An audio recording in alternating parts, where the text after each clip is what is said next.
That steps for losers, man. I don't get involved in that stuff, but Enjoy Rashad Milligan rolling out. That's a good question.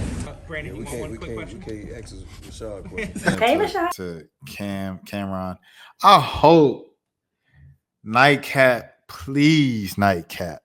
Don't be on some, oh, we copyright our content. Please don't. Brothers, let me react to this. All right, anyways, let's get into it. Listen. Cam has some stuff to say, and I had to think about it, and I had to listen to it. And For those of you who don't know what Cameron said, Cameron went on It Is What It Is, and he said, Ochocinco, I don't like you.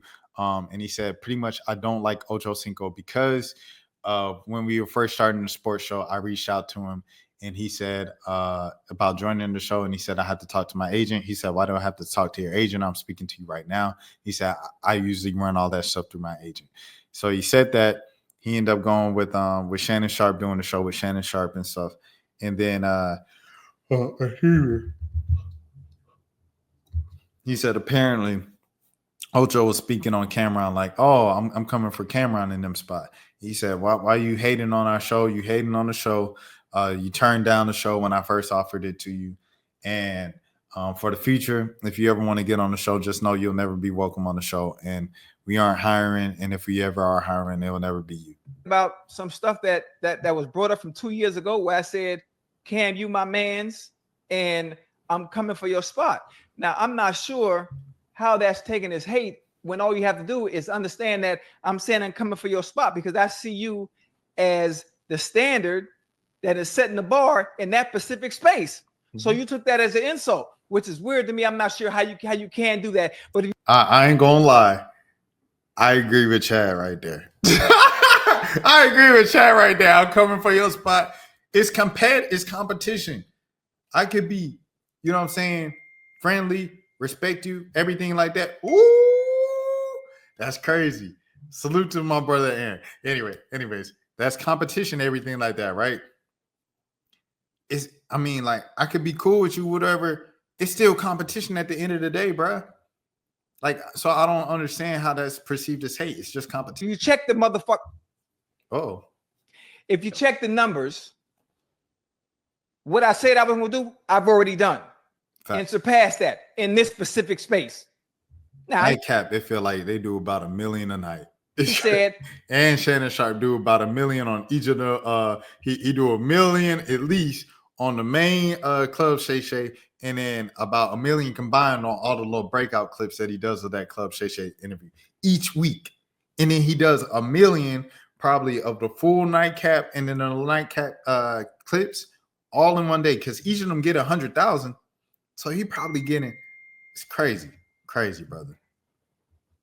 He asked me to come join them, to do something with them. And I told him, okay, you got to check with my people. You got to reach out to my people who, when it was time for me to. Shannon Sharp might just be rivaling Mr. Beast in his numbers in terms of YouTube money, YouTube ad revenue, just straight up. Work with you. What did I ask you to do? Reach out to who? I talked to Doug. You talked to Doug. So boom, we did, like that. Right. That's the way I handle business. I don't run nothing through me. So right. I guess that was seen as a sign of disrespect because I chose to come over here with you. Boom.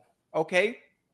Now we brought up the issue with he talking about money and bags and how much you pay guest feature. How much we pay our guest features. Buddy, I ain't no guest feature. Boy, I'm the main attraction. What is you talking about? I always been the main attraction. There's a difference. In your lane, you do what you do. I'm in completely different lanes and completely different rooms from you, despite me always playing around and joking. It's different. For one, you wouldn't have been able to afford me to begin with. Let's start there. And I'm not trying to be disrespectful. I'm not trying to be disrespectful.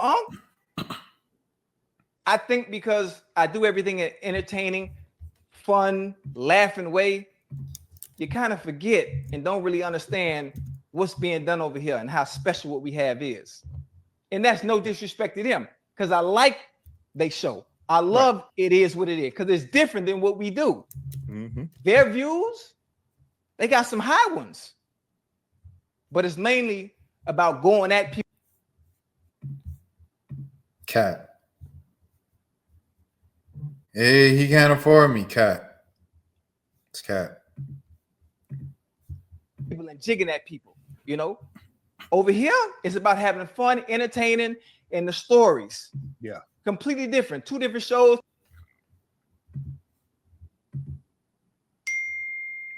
Uh-oh. Hold on. Uh-oh. They said FBI, open up. Boom, boom, boom, boom, boom. But yeah. It's a lot of money, man. It's a lot of money. Anyways. I love him, though. Yeah. Then, Cam,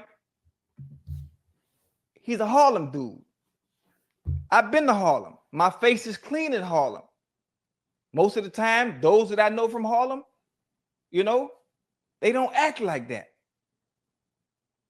He getting a little emotional for nothing, especially about stuff.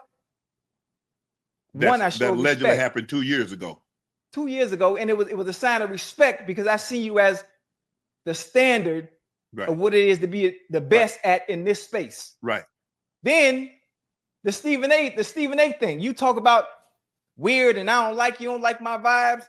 Listen, for one, the whole world know I'm joking and trolling. It's a funny story that wasn't even true to begin with, and you took that serious. So then now you're getting personal with the words and the talking. I post my location where I'm at every day. What you tell me to stop doing? Stop catching rides from the airport, right? Yep. Everybody know where I am every single day, no matter what city I travel to. I'm outside all the time. If it was really an issue, or you really didn't like me, and it was a problem, I'm easy to find, especially in Miami. If I'm not mistaken, you be here. Y'all film here, if I'm not mistaken. Nah, they Ocho, they film in Vegas now. They started off the show filming in Miami. That's where Stat went to school. She was an intern, and then she ended up being the host of the show. Then they moved the show out to a hotel in Las Vegas. That's also where they film a lot of Blue Rider podcasts and stuff like that. Micah Parsons, when the Super Bowl was in Vegas, he shot it in the same hotel, if I'm not mistaken. Everybody respect, I show everybody love. What's one problem that you've always gotten on me about doing a show like this? I don't do enough what? When it comes to talk about players. Yeah, you don't critique enough. I don't critique enough because I'm always showing love. I'm always showing respect no matter what. I never get out of line with nobody. Right. But the words that were displayed as if it's a personal issue. Now, if it's a personal issue, which I've never had with anybody because I always show everybody love and respect, I'm easy to find because I'm outside. Always. In Harlem, too. That's your stomping grounds, right? I be at Ricardo's all the time. Uh-oh. Matter of fact, I'm going to be in New York Monday. Uh-oh. And I'm going to be at Ricardo's. Uh-oh. At 5 o'clock. To be exact. But it's always love. No, never disrespect. And that's it. And I love you. And I love you. Unless you want to go another route.